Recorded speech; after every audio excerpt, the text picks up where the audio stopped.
Hello everyone, my name is Reynaldo Starker, but I go by Ray. Today I'll be presenting my game, Elemental Clash, Battle for the Alternate. Alright, so here's some information about the game. So, we have 15 cards, but these 15 cards are your non-playable cards, and these go for your life. So, your life cards, you cannot play these, but they can go into the discard pile when you take damage. Another thing that we have is that we have four cards that you hold, and you draw a card every time. So every time you should have at least four or five cards. And let me show you guys a demonstration of just how this goes. Alright, so here's the demo, and I'm going to go ahead and go out of full screen, and I'm going to pull up the link of this game right here, or not this game, but the dice, so that way I can show y'all a better representation. Alright, so if I'm player one right here, and I want to draw from the deck, let me move this out the way. Draw. Okay, let's go. I'll pull a king, and I'll like to play down this card right here. And if we go right here, this card does this much. So we have to roll a damage and do that much damage that the dice rolls. So let's see what we do. Here we go. Oh, all right, 10. So that means out of my opponents, I take 10 damage. So that will leave them with 5. And since the life pile, since the cards don't really matter, I just um put it as a number. And let's go ahead. And we're not supposed to see this, so we'll go ahead and cover this.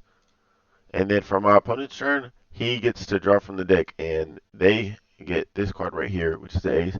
And then now they get to draw the card. So if they wanted to choose this card right here, it freezes right here.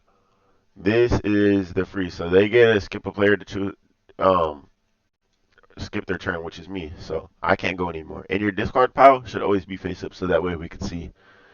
And now I can't go, and then they get to go again. So they have the ace card right here, and this card does elemental shift, play as any element. So when this comes around, you could just put this in your discard pile and then choose any element you want from the deck. So here I'm going to choose this element, the fire element, and as seen, you can see that we roll the d12 dice right here. So let's go ahead and do that. And I'm not going to get too in depth with this because I don't want to make this super long. All right, we get 11. So that leaves my character with 4. Nice. And I do actually want to get into using the more of the cards like this one. So let's go ahead and oh wait, we forgot to put this in the discard pile. But yeah, that goes in the discard. And if my opponent used like one of these or me, you go in here and you get how it goes. But let's get back into showing you guys how it works. So these are all the moves and everything. And it's all elemental. And there's a plot to the story that they're all fighting to restore this land or take it over. As we see, the suit cards, you roll dices for the suit cards, and then the face cards are just actions. And the way to win this is the last one standing. So if you're at 0 HP, you lost. And I wanted this game to be like very quick, but it's very easy to pick up for new beginners. And pretty much here's a lot of info about my game.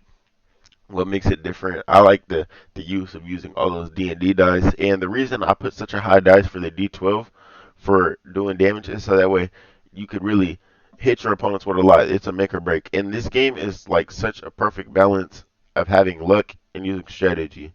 You could do both. Like even if you have a strategy, luck can still outplay you, and you could outplay somebody with strategy.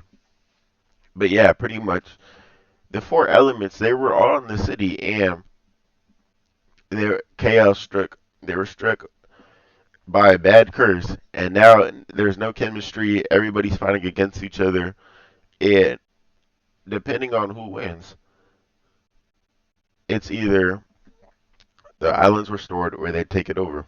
But yeah, that's everything, guys. Thank you.